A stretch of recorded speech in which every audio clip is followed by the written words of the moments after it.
Start share again. Okay, so I'm going to leave this up until while I do the introduction, so you can continue to answer. Lots of people sat on the fence right now. Okay, so welcome everyone to this session on can we sue our way out of the climate crisis, and also for those of you whose first event this is at the Climate Change Festival, welcome to the Cambridge Zero Climate Change Festival. Today we're kind of very broadly discussing with a panel of experts the intersection between climate change and the law, particularly with new lawsuits and ongoing lawsuits, and also new and emerging scientific methods. So before introducing the panel, I wanted to say a word about climate accessibility, which is the theme of this year's Cambridge Zero Climate Change Festival. So I attended a really nice event this morning entitled How Do You See Climate Accessibility, or something like that. And that really got me thinking about how the panel that I'm running is how that relates to climate accessibility. And the two things that I came up with was that the law and lawsuits really give minority voices a way to be heard in the climate conversation. So in particular, we're going to hear a lot today about extreme weather events and event attribution. This is how you can say that individual weather events were made more or less likely by climate change.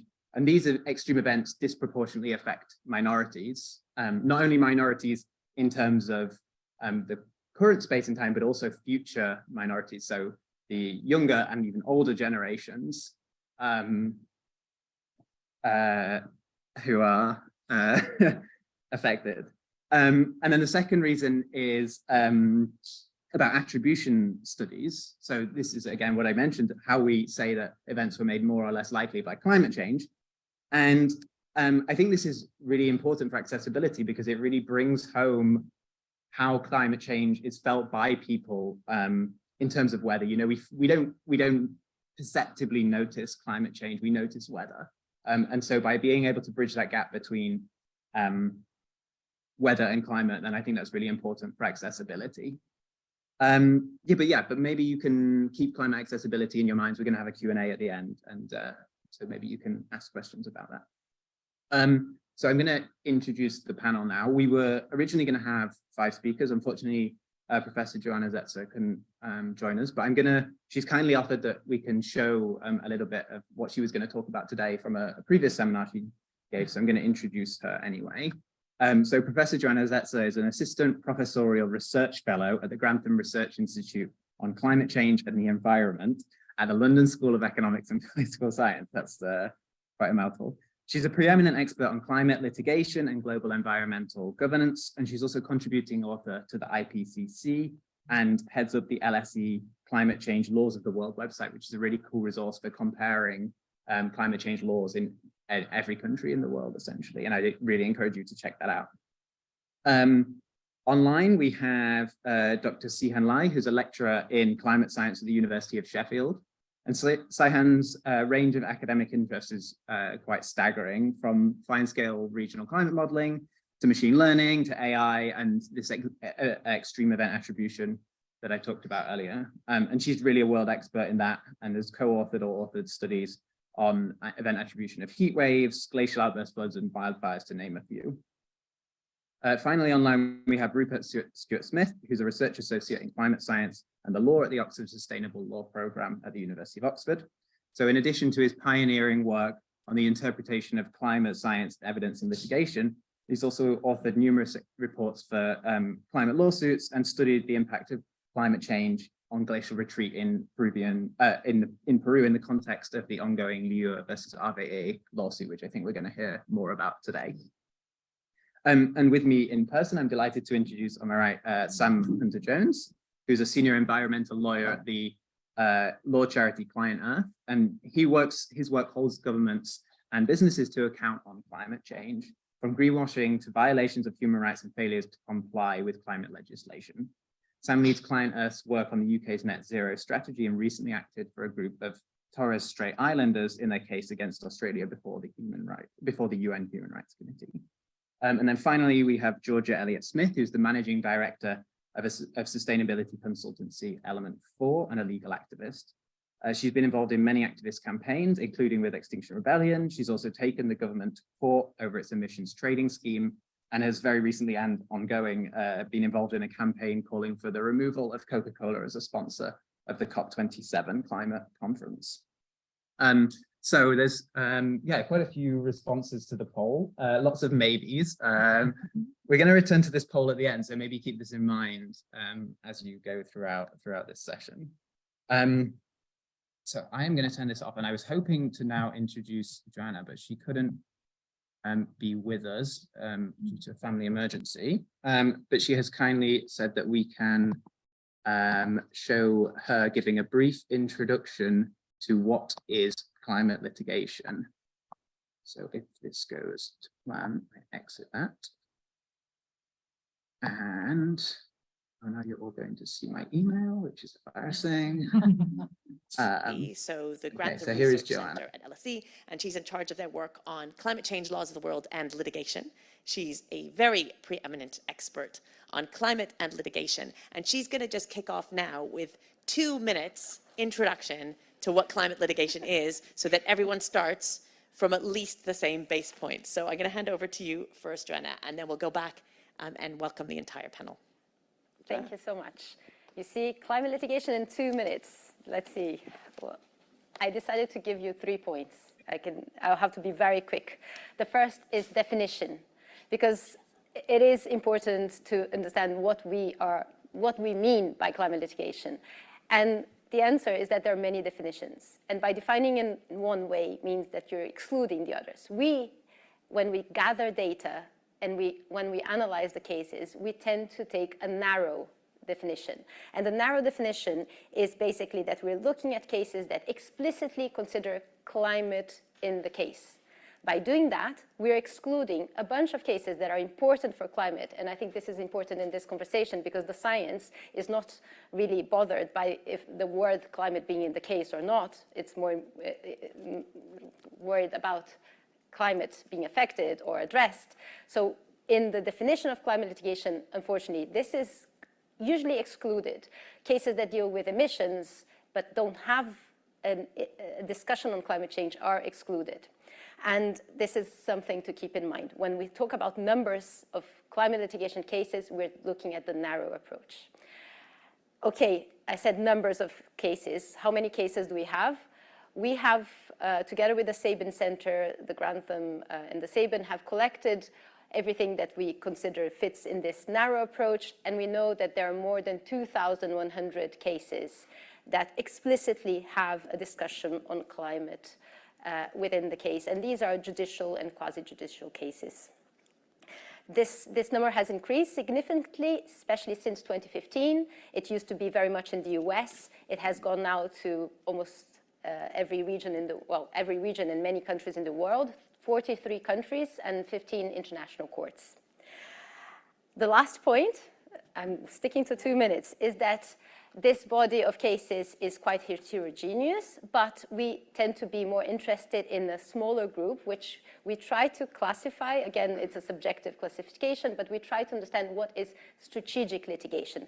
Litigation that is not just concerned with the individual, the motives of one individual claimant, but is trying to bring a broader societal change.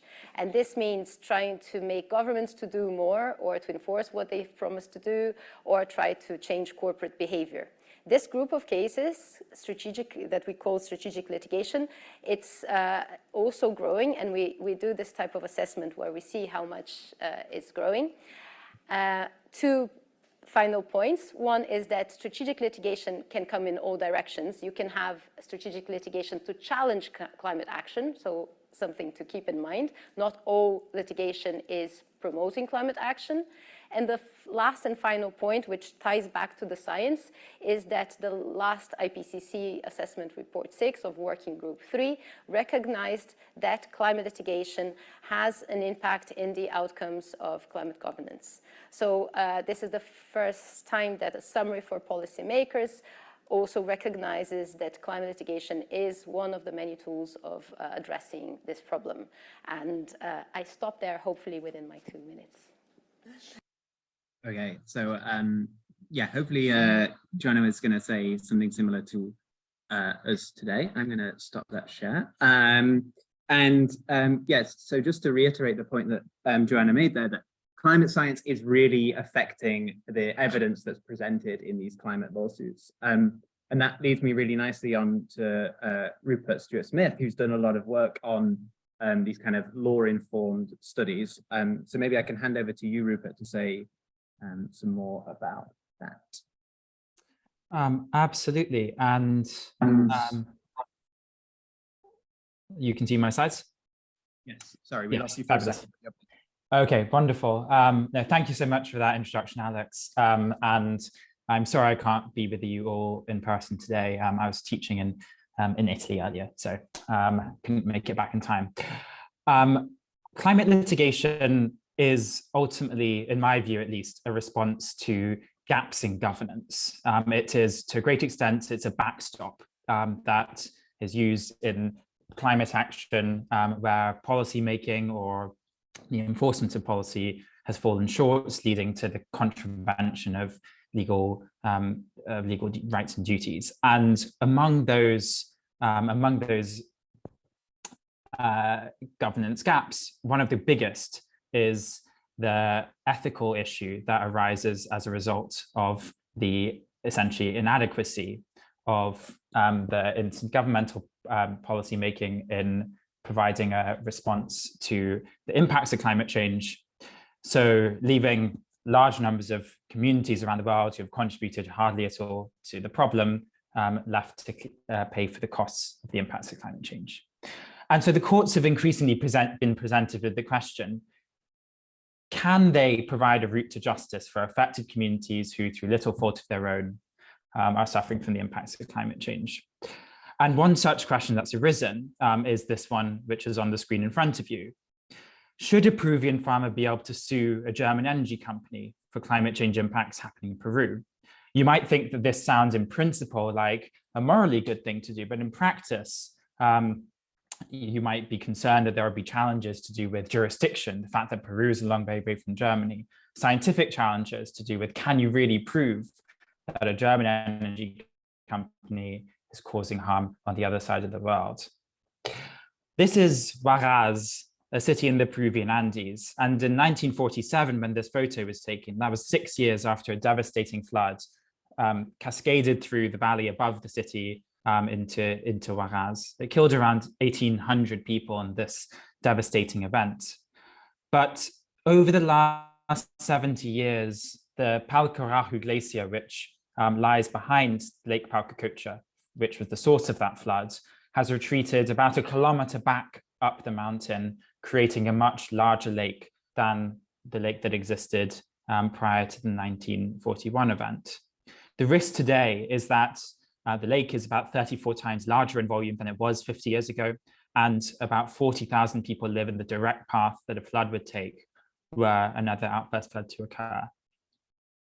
In the last 50 years, efforts have been made to drain the lake, but unfortunately, the risk still appears to be really quite severe. And why are we talking about a lake in the Peruvian Andes? Well, because of this gentleman on the left here, so Luciano Luis, resident of Huaraz, and he's gone to court in Germany arguing that our % of historical greenhouse gas emissions should pay 0.5% of the costs of protecting the city. He argues, why should we, the people of Huaraz, have to pay for the costs of protecting our city when climate change is responsible for the flood risk, and therefore the contributors to climate change should pay part of the costs? Now, in the first instance, this case was dismissed or contributed to climate change. There are many emitters, and the large number of emitters makes calculating or attributing damages to individual companies impossible. But on appeal, the case was considered to be well argued legally, and the court asked two key scientific questions. They asked, is it indeed the case that the lake threatens the city?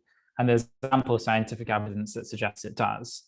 And the second question they asked was, if this is indeed the case, is that because of climate change? Now, the answer to the second question, at the time that the court asked the question, wasn't entirely clear. The kind of evidence that the court was presented with was typically regional or global in scale, and not specific to the case at hand. But in our work, we were able to look at this specific setting. We were able to ask the question, is climate change, is human-induced climate change responsible for the observed temperature change in the region around the glacier? Is it responsible for the resulting retreat of the glacier that we've observed over the last 80 years or so? And if so, is that responsible for a change in flood risk? And what we found was very clear yes for all three. We found that virtually all the observed temperature change in the region around the Palkarahu Glacier can be attributed to human influence in the climate. And that rise in temperature was directly responsible for the roughly 1 mile retreat over the industrial era of the Palkarahu Glacier, substantially expanding Laguna Palcacocha, from which this severe flood risk now exists. So what we can do with climate science, and specifically with attribution science that Zihan will come to speak about in a moment, is we can show the causal links between greenhouse gas emissions and their consequences in specific settings. And with that sort of scientific evidence, we can establish what the contribution, at least the factual contribution, the scientific contribution of individual emitters may be to the harms of climate change. And so to conclude, and not to overstay my welcome, science is a powerful tool that forms the basis of legal claims. Ultimately, what attribution science allows us to do is it explains how the harms that we see resulting from greenhouse gas emissions, the harms of climate change, are actually similar in nature to other impacts that the courts have adjudicated on in the past. Climate change impacts, or the impacts of emissions of greenhouse gas emitters, actually can be treated similarly, it is argued, to other torts that courts have dealt with. And because of the central role of scientific insight in many of these cases, understanding the nature of scientific evidence is crucial for the way legal argumentation is developed in the context of climate litigation. The New York case study is just one, but more and more cases are being brought worldwide relating to the impacts of climate change.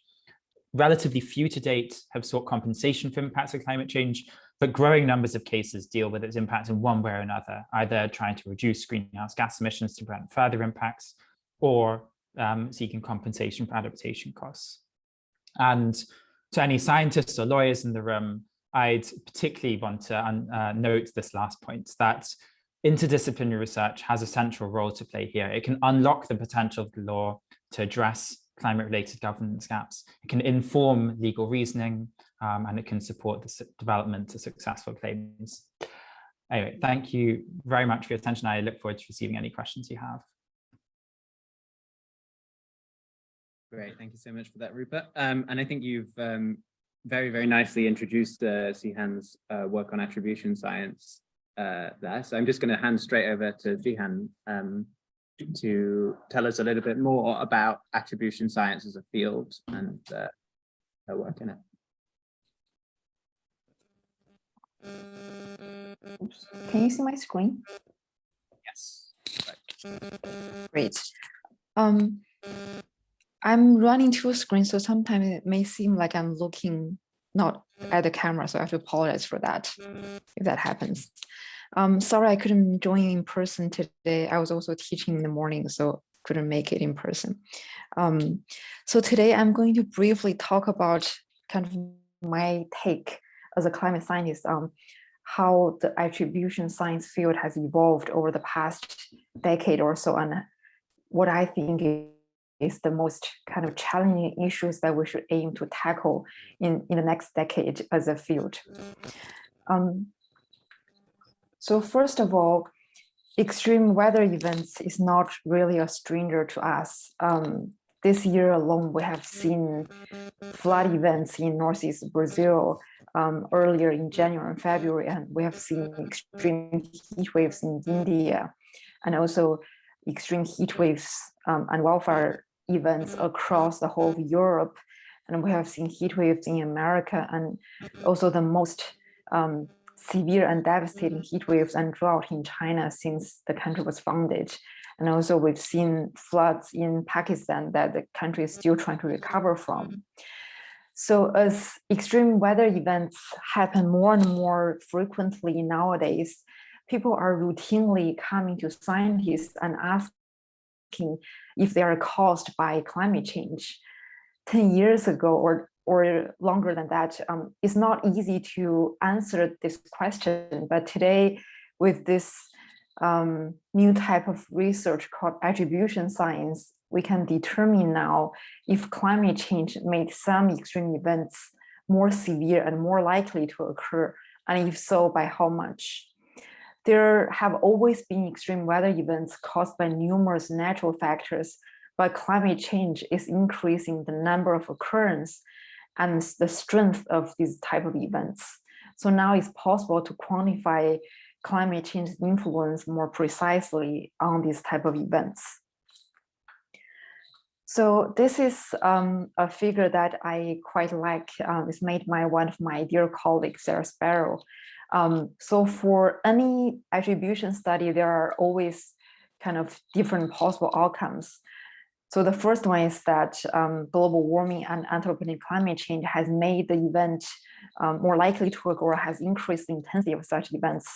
Or we found that global warming or anthropogenic climate change has reduced the likelihood of occurrence or reduced the intensity of such events, or that anthropogenic climate change did not alter the frequency of occurrence or the intensity, or we can phrase it in that global warming has no detectable role in causing these events, or that with our current understanding, the current tools that we have at our disposal and the methodology that we have now, we cannot assess whether the event was influenced or made more severe, more likely to occur due to climate change. So this figure is made by Carbon Brief. This is showing all the studies that scientists worldwide have done so far on different types of extreme weather events. And they are categorized by what the different categories of either humans have made the event more likely to occur, or we didn't find a human influence on the event, or the results is inconclusive. And by kind of tallying the occurring of these different types of events, we can see that the literature body on extreme weather event attribution has really proliferated throughout the years in the past decade or so. And studies have started to emerge not only on heat waves, on extreme precipitation, but also on droughts, wildfires, compound events, for example, marine heat waves and ecosystem functions as well. So we've really started to see the field to grow and to prosper in the last decade. And after assessing the growing body of climate attribution literature, the most recent scientific report from the Intergovernmental Panel on Climate Change says that it's virtually certain that global warming had worsened extremes like heat waves and floods. The report has also made it clear that their severity will increase in the years ahead and get much worse in the second half of the century unless we stop warming the planet. So this figure is taken from the summary for policymakers from Working Group 1, and this is showing where we have evidence that heat extremes have increased across the world, shown with black dots, that we also have confidence in the attribution to human-induced climate change. Of course, this is based on Chapter 11, which is focused on extreme events, where the IPCC lead authors looked at all the literature that were published on extreme events, detection and attribution on extreme heat extremes, and integrating different lines of evidence to provide this overview figure of how heat extremes across the world have changed already because of climate change, and what our knowledge of the role of human-induced climate change is. And for heat extremes, the picture is relatively straightforward and very clear. And the report states that some recent hot extreme observed over the past decade would have been extremely unlikely to occur without human influence on the climate system. However, if we look at the picture for heavy rainfall, you can see that there are a lot of gray hexagons, and these gray hexagons are parts of the world where we don't have enough scientific literature, or in many cases, any scientific literature that have done any type of attribution study, or even have enough observations in many cases of the changes in heavy precipitation. And that's the gray hexagons really represents a huge part of the world. So we're still far away from having a clear picture or having a good enough inventory of how extreme precipitation or other types of hazards related to extreme precipitation have changed on a regional scale, which is what really matters for decision-making level. So we still have a lot of work to do. For example, for regional assessment in the Global South, we can see from this figure, and also from the figure that I shown earlier from Carbon Brief, there are relatively few studies of extreme weather in Africa and in South America. But still, in terms of attribution science itself, this round of IPCC report already showed huge achievements, because from 8 years ago, the previous rounds of IPCC report published in 2014 characterized attribution science as promising but really uncertain. But in this round of the IPCC report, by contrast, the report stated that on a case-by-case basis, scientists can now quantify the contribution of human influence to the magnitude and the probability of occurrence of many extreme events. So we are already making huge steps forward as a field. So now on to kind of the ways of, or the challenges that we still face and the ways going forward, which in my opinion are some of the most important issues that we should try to tackle as an actively evolving field.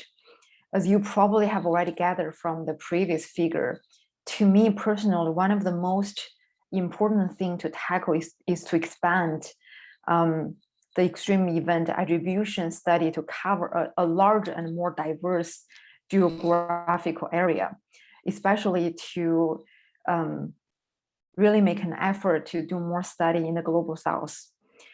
But of course, where in the world that scientists can carry out attribution studies and to do what type of, to look at what kind of events is always limited by the quality and the availability of observed data sets and available model simulations. But still, I think as a field as a whole, we should really make an effort to improve in this area.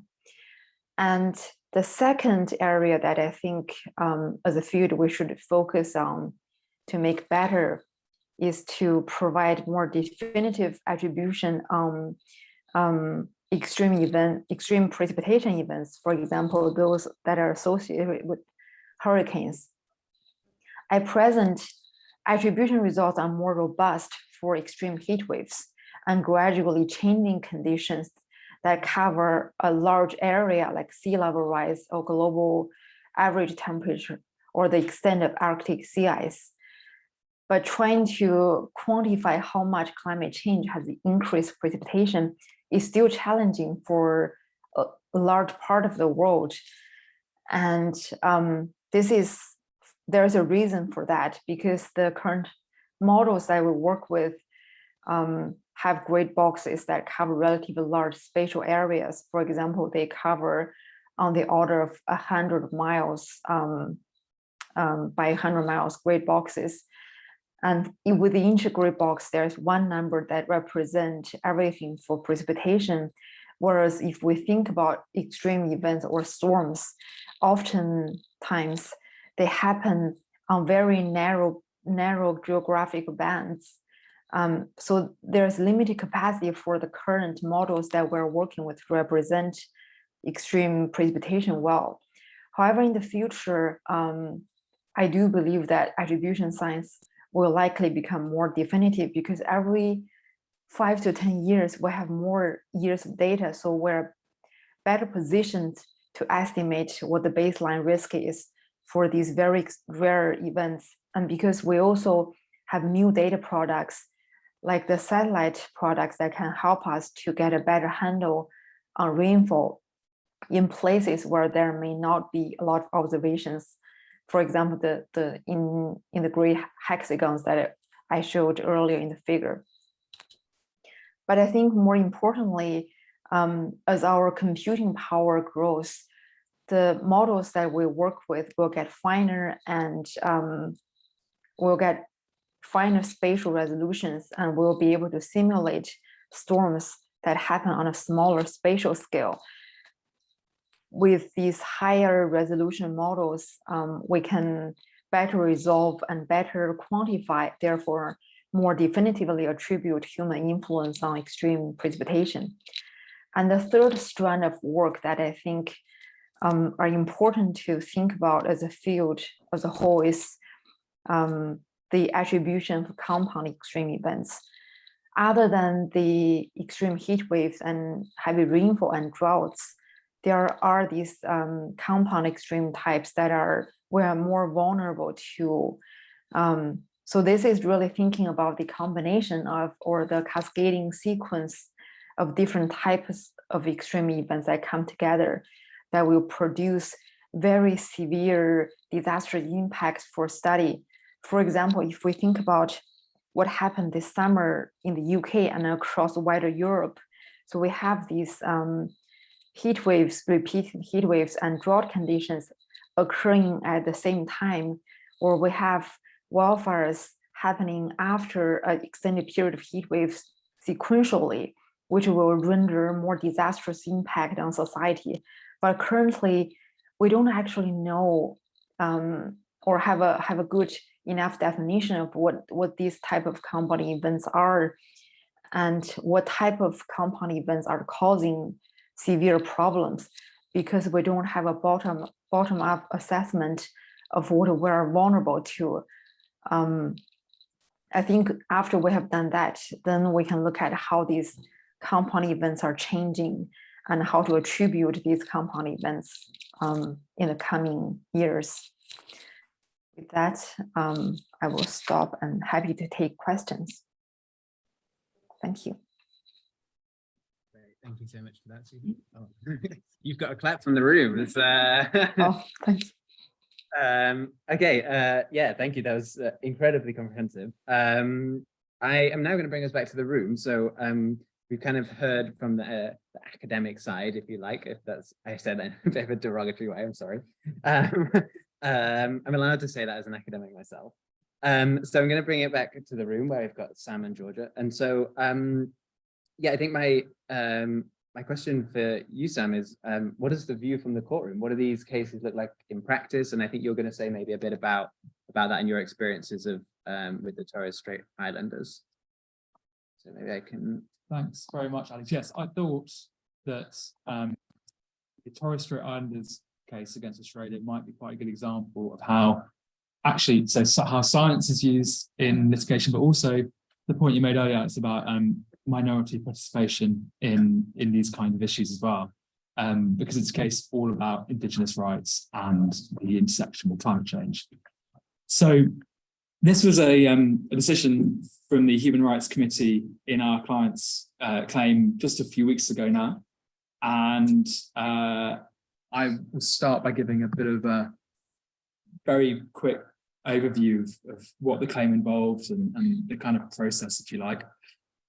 So this was a claim brought by 8 Indigenous Torres Strait Islanders and it was against Australia, which is their state.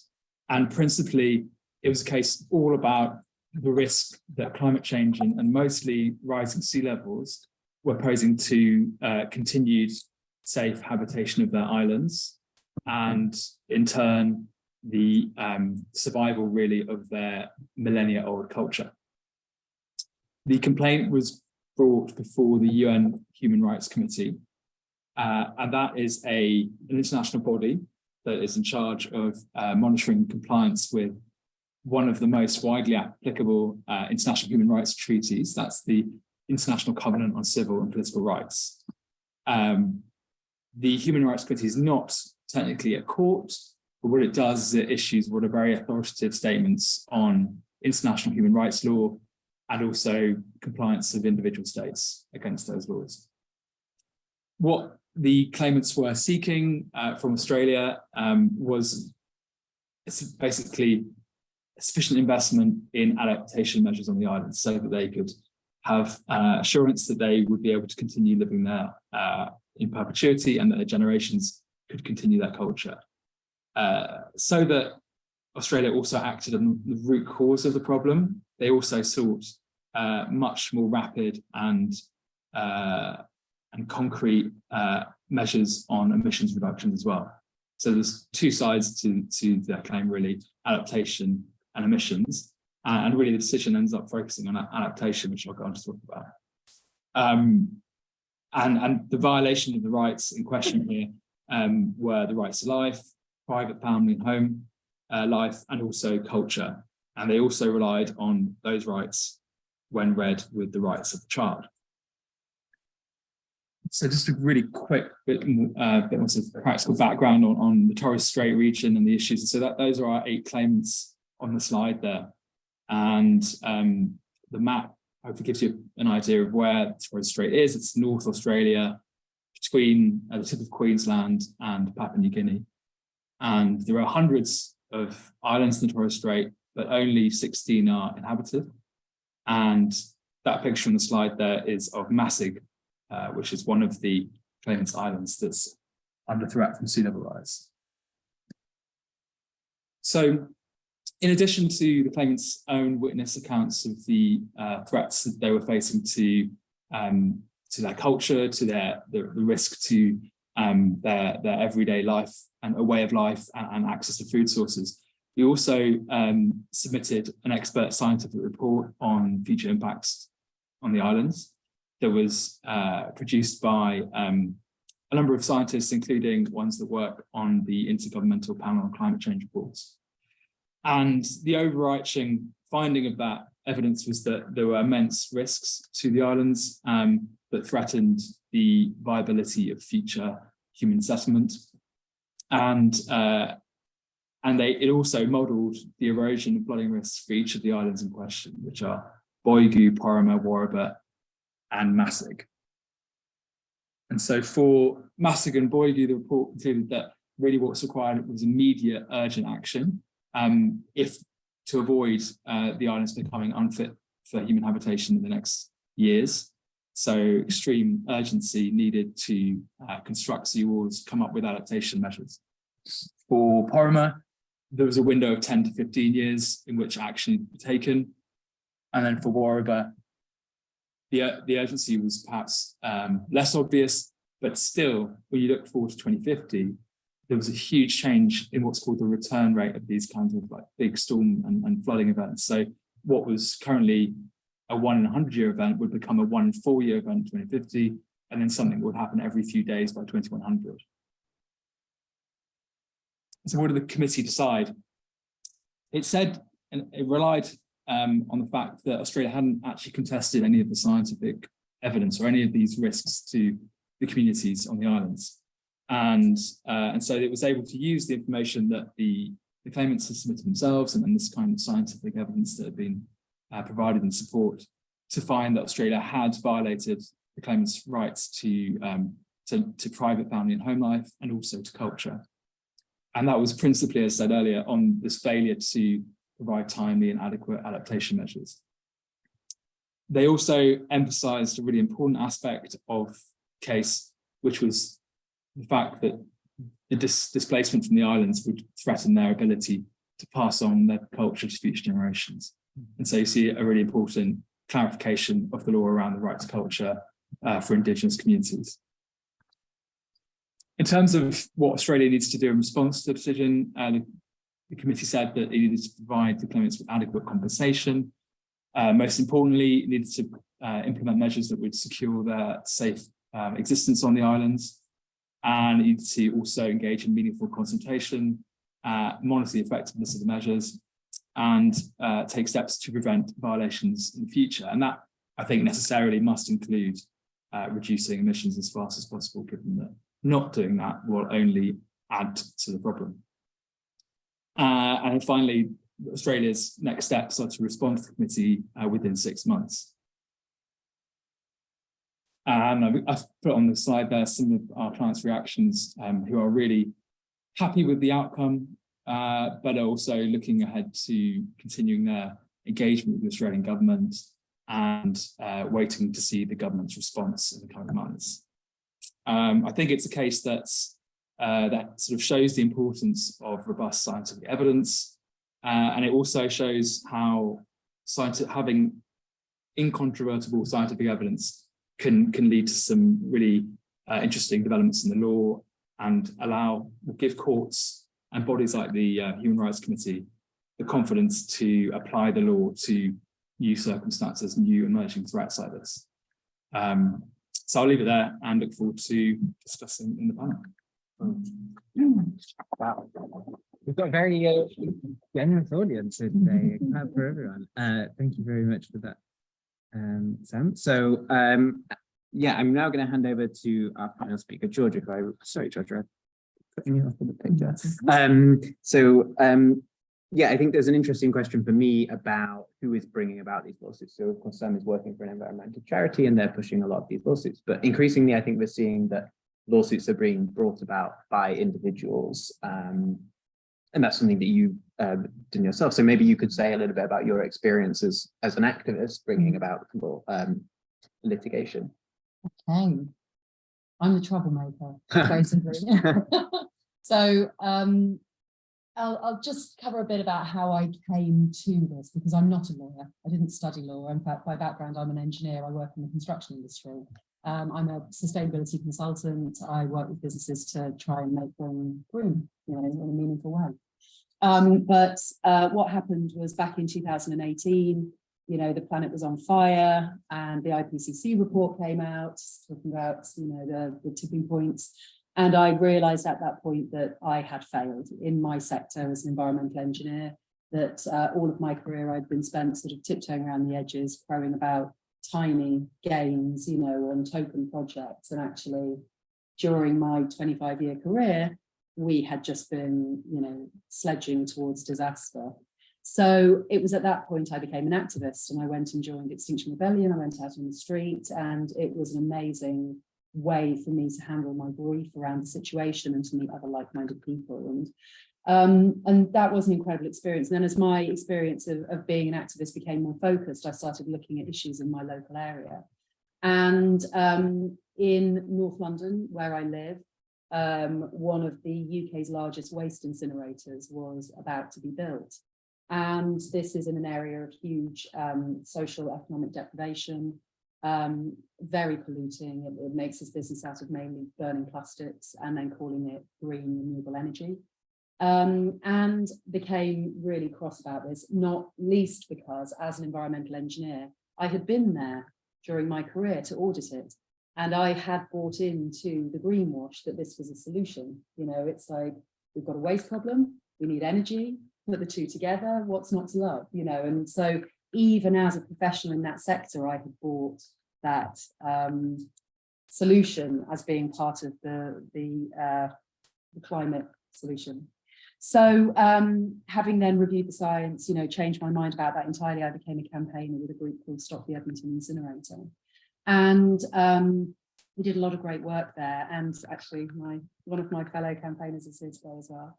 That campaign still rumbles on, but during that, and also with my work, with Extinction Rebellion, with going out into the street, and I realized that I had a significant privilege. You know, I have an education, I have a network, I'm a professional, I live in a country that is broadly respects the law and human rights, and that I could do more than just protesting in the street. And it was at that point that one of my fellow campaigners introduced me to a legal team that she had worked with on the incinerator campaign. And I met with them and said, you know, instead of campaigning about the incinerator on the ground, because there are hundreds of campaigns like this, all fighting their local incinerator, we need to go to the source of the problem. You know, what is the policy that allows these things to proliferate? Because that's the problem. You know, each of these incinerators is just doing their thing. And so it was then that I realized that this opportunity for taking legal action existed. And talking to the legal team, what happened in the course of that, those discussions was that, if you cast your mind back to Brexit, this presented this amazing opportunity actually for us to start challenging a lot of environmental regulations that were being redrafted. Because what I didn't know as a campaigner is you can't just fight bad policy because it's bad. You only get a 3-month window to challenge it from when it is released. And so at about that point in time, a paper was released from the government talking about, well, it was called The Future of UK Carbon Pricing. That was back in June 2020. And that proposed the government's plan for pricing carbon. And essentially all it said, it was an incredibly lazy document that just said, we're going to take the EU emissions trading scheme and we're just going to call it the UK emissions trading scheme. And it's basically going to be exactly the same. And that was it. You know, of all the amazing things we could have done for carbon pricing, you know, like a universal carbon tax and amazing things around border mechanisms and really progressive stuff, they basically just said, no, we'll just put a new ETS in. So my claim centered around the fact that lots of heavily polluting industries were not included in that. The basis of this, I mean, it even came down to some really almost hilarious, if it wasn't so sad, issues around grammar and the use of the word limit in the Climate Change Act, because the Climate Change Act allows the government to establish an emissions trading scheme for the purpose of limiting carbon emissions. And it then came down to, well, do you use the word limit as a verb or as a noun? You know, and what the government was saying, because the cap on emissions that they established in this scheme was about 20% higher than that year's business as usual emissions. So what they were essentially doing was allowing a 20% increase in national emissions because they set the limit that high. And we said, no, the purpose is to limit emissions. You know, you should not put the cap any higher than emissions. And they said, no, if we set a cap at any level, even 200% higher, we are still acting to limit emissions. So, you know, it just drives you mad, this stuff, but you let the lawyers fight it out with their fancy wording. Anyway, so my journey was, you know, having then understood campaigning and legal action are two incredibly different things. And you can't fight it because it's wrong. You can only fight it because the wording of the law, and I'm sure lots of you here are studying law, so you get that. I didn't as a campaigner. But, you know, we went through this and spoiler alert, we didn't win. The case was dismissed. We did take it to the Court of Appeal. We got a huge amount of public support, which was really wonderful, because I think at that point, you know, the UK emissions trading scheme, it doesn't exactly sound sexy, does it? And it's not. But I think people understood that government was using wordplay to try and wriggle out of their obligations and their responsibilities. And that was the thing that really captured people's imagination. So going into the detail of what it was we were arguing, people would glaze over pretty quickly, but they did know that politicians were slippery. And one thing in particular that we were arguing was that the Paris Agreement was material, because the government is only relying on the Climate Change Act as the statutory instrument. We were saying that the Paris Agreement is material, and it had not been considered when this policy had been written. And one of the amazing things I find about being a legal activist was that when you're a campaigner, you get battered away, you get ignored.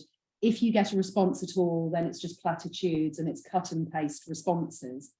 But when you take legal action, they have to show up, They have to disclose documents. You get meeting minutes, you get private memos, you get PowerPoint presentations between civil servants, you know, all of these things you receive, and you get to see the inner workings of government. And what I saw terrified me. Because, for example, some of the witness statements said things like, so none of the documentation at all in developing this policy referenced the Paris Agreement. There was not one single document that said the word Paris in it. But one of the witness statements from the civil servants who wrote that instrument said, I distinctly remember that we considered the Paris Agreement because, number one, we'd done an intranet newsletter about Paris at about that time. And number two, I had a conversation with somebody in the kitchen about Paris and how it related to this instrument. And you just go, I beg your pardon, like that doesn't constitute serious consideration of an international treaty. You know, so really, once you start seeing, you know, you get into it's like the Wizard of Oz, isn't it? You get behind the curtain and you just say, you know, who's driving this? And find that nobody really is pulling on the levers. It's just an empty engine room. So I'm really passionate about trying to encourage people. If you feel interested in this and passionate about it, there are ways to raise funds. So every penny of this was raised through crowdfunding. We are protected in this country by something called the Aarhus Convention, which means that costs when you are challenging the government over environmental policy, costs are limited. And so my personal exposure was no more than £5,000. And my legal team were absolutely incredible about capping costs, you know, helping support me with crowdfunding and fundraising. This is something that is accessible to people. It's something you can do. It doesn't have to be other people.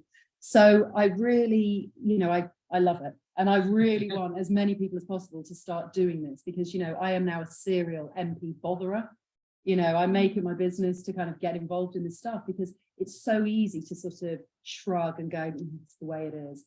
But actually, who else is going to step up and do this? You know, if it's not us, then who is it? We always think somebody else is going to do this. So make it you, you know, and I think that that's kind of my final message, really. Okay, brilliant. Thank you so much.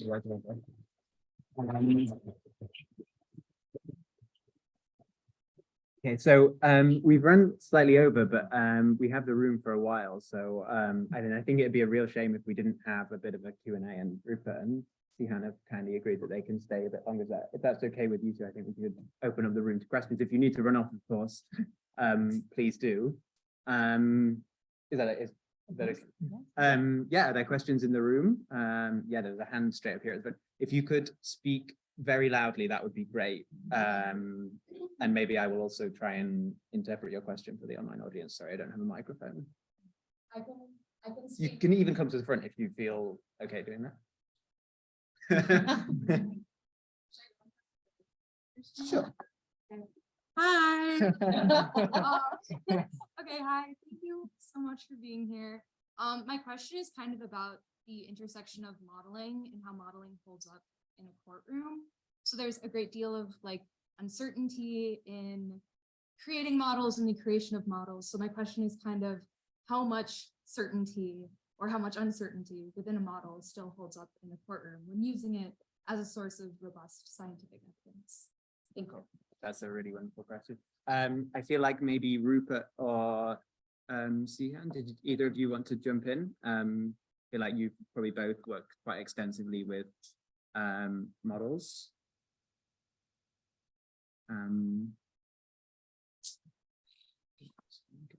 I did work extensive. Sorry, I lost you for a second, but I can hear you. Yeah. I did work extensive. Oops, sorry, it's my computer beeping. Work extensively on models, so I can only speak from the modeling side. So for models, the reason that when doing this assessment and doing stats, we try to include as many models as possible is to see whether we have agreement between different models which are developed by different modeling centers and different scientists. So if they agree this, that will give us some confidence in the results that we get. But still I admit there are still uncertainties and sometimes model disagreement. And I'm also curious to see whether and how this will be addressed or challenged in court. I don't know who might answer that question a bit better. I can speak to that otherwise. Yeah, that'd be great. I mean, I think typically it does vary, but typically you won't need full scientific certainty to be able to rely on evidence in a courtroom. And so a test you often see being applied is whether something is reasonably foreseeable. And again, approaches will differ from jurisdiction, country to country, but yeah, so it's something that the court feels sufficiently shows a confident projection of the future. So yeah, do not be perturbed by a lack of full scientific certainty. It's normally a much more risk-based approach to that. And perhaps just to add to that, it depends a little bit on exactly what is uncertain. So when we talk about model uncertainty and model disagreement, those whether or not those will ultimately be an issue in court might depend ultimately on what actually the disagreement is over. So if there is consensus among models that there is a substantial role of climate change in causing certain impacts, then that might be a very strong source of evidence, even if there's quite some disagreement between the models. Whereas if the disagreement between the models is such that some models indicate a substantial role of climate change in a certain event and others do not, then potentially that would be more problematic. So I suppose that then there's a question of the sensitivity of the overall understanding of the role of climate change to those sorts of to differences between models. Great, thanks for that. More questions in the room, and then maybe we'll take one online after that. Yes. Hi, so thank you so much for really interesting talks. I just wondered how you choose who to sue. So for the Torres Strait, for example, they're set between Papua New Guinea, Australia, but it's also presumably dependent on emissions for ground rights. And how did you decide it was Australian government? Maybe I can, sorry, can I just? Yes. Yeah, the question is super easy for me to repeat. The question was, how do you decide who to sue? So this case in some ways is a bit easier than others because I was acting with colleagues for individuals who had interest in, and they wanted to sue their state for the failure to act. More typically at Client Earth, we will be acting in Client Earth's name in the public interest. And yeah, and there you have this full sort of scope of actions you could take, and my constant agony is prioritizing work. So yeah, it's there's no simple answer to it, but it's about trying to use your time to have the most impact and to ideally think systemically. So yeah, understanding where the best intervention points are to have the most impact, and thinking really broadly, and also coordinating with other people who are doing similar work as well. So a bit of a boring generic answer, but yeah, it's a real challenge.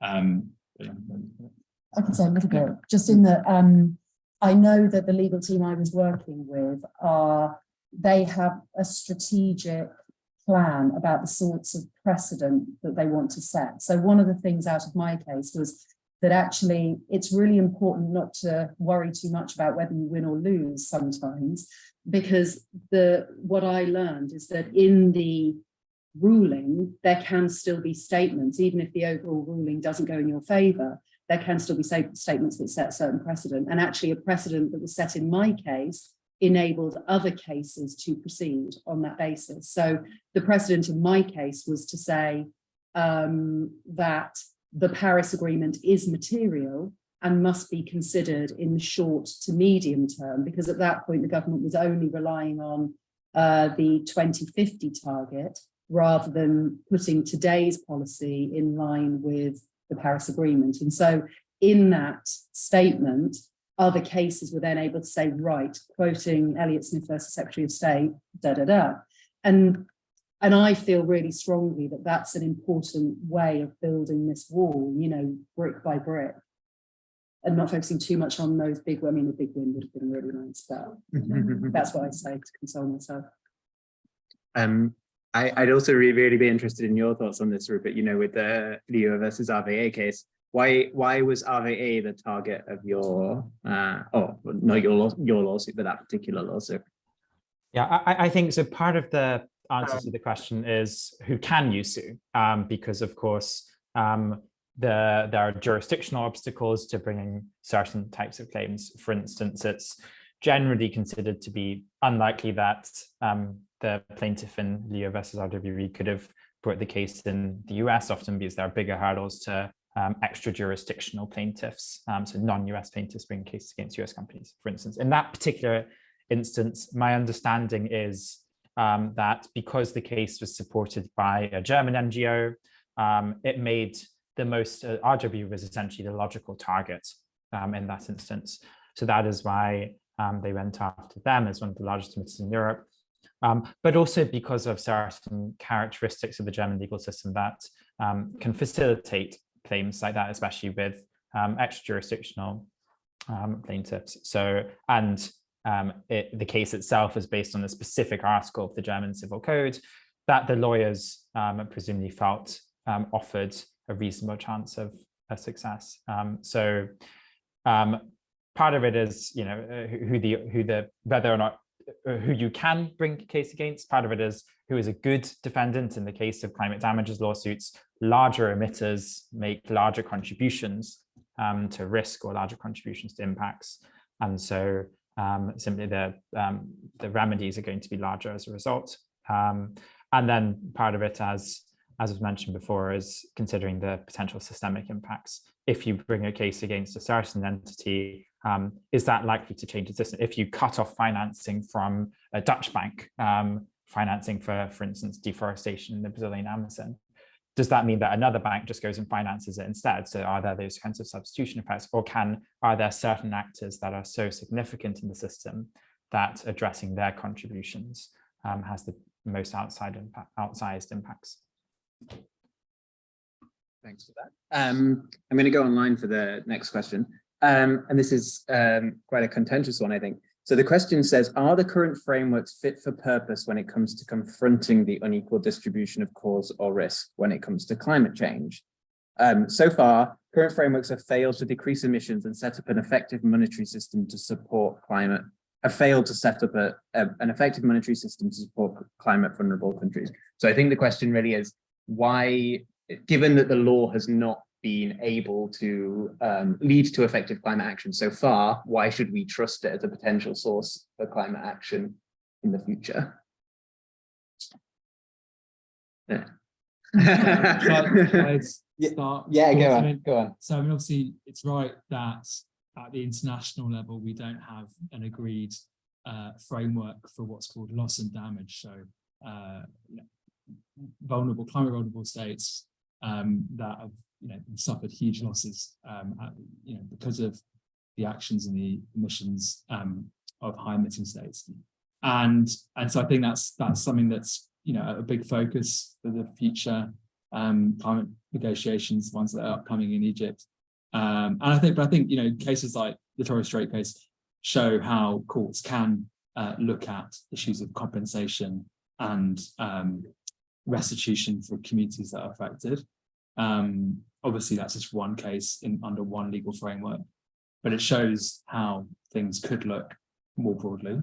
And there are lots of campaigns going on to try and bring in the International Court of Justice and other international courts to consider these kind of issues. So I think, yeah, absolutely right that it's a gap at the moment, but hopefully one we can try and fill.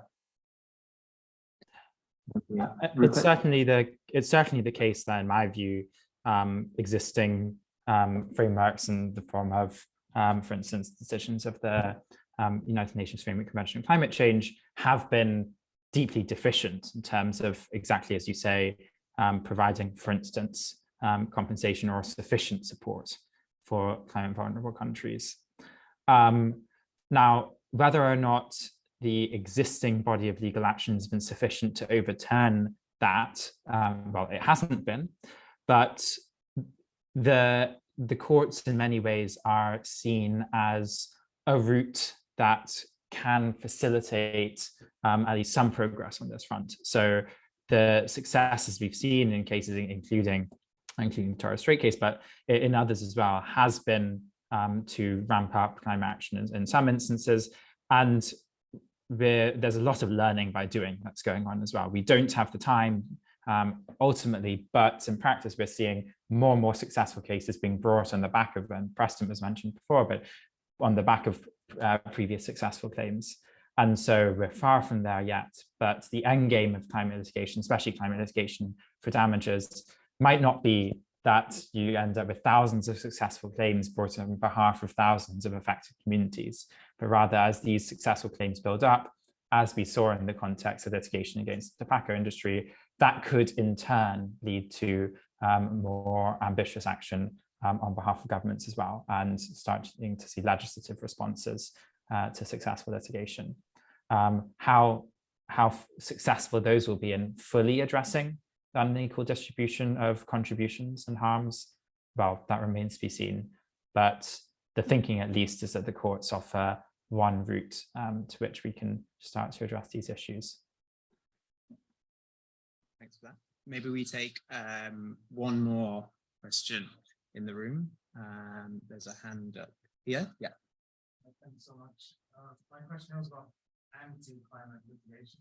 So there's been a lot of examples of corporations suing nation states for them enacting positive climate policies through things like the Energy Charter Treaty, which the EU Commission is currently looking at trying to ban within the member states. But how can we fight against these international instruments that go in the opposite direction that corporations use to fight climate policy?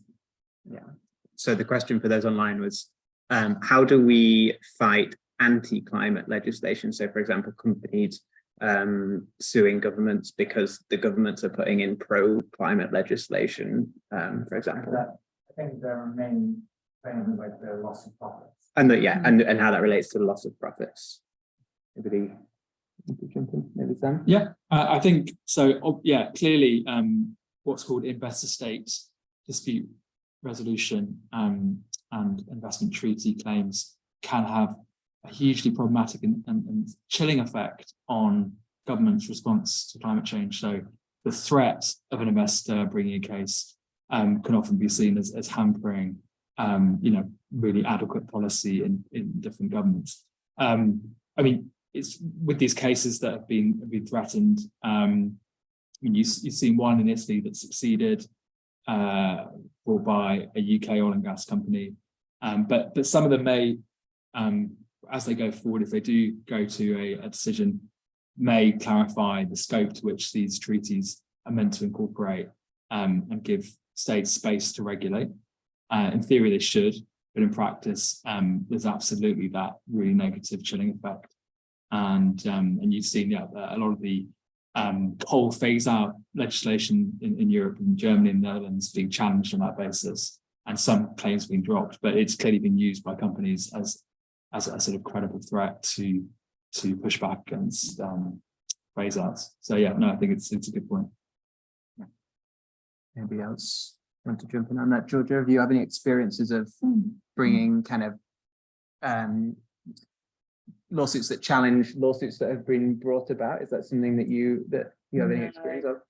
No, but I've got very strong opinions about corporate greenwash, as you might expect from the Coca-Cola thing. Yeah. I think. Clearly it doesn't work for the fossil fuel companies who are not consumer brands. They are protecting their investment. But I do think that there's a huge amount that can be done in naming, shaming, and taking action against consumer brands, certainly, that have a lot to lose from their reputation being tarnished. Love to see more people taking big losses. I think there's been some really good examples of that, and I think Shell, for example, being challenged in quite a number of ways. So, Brilliant. Yeah, I think in the interest of time, we've gone over already. So let's wrap things up there. I would say thanks again to our wonderful panelists. We had Rupert Stuart Smith and Sihan Lai online, and Sam Hunter Jones and Georgia Elliott Smith here in person. So let's give them a big round of applause.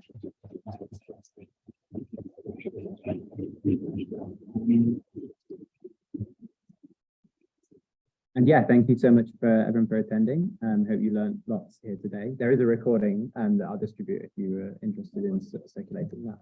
But yeah, thank you so much. Thank you for having us. Yeah, nice. Thank you, Sian. Thank you, Rupert. Yeah. Cheers. Thanks very much for having us. Before everyone hangs, I wonder if you could have you three underneath, and maybe see how to Rupert. Basically,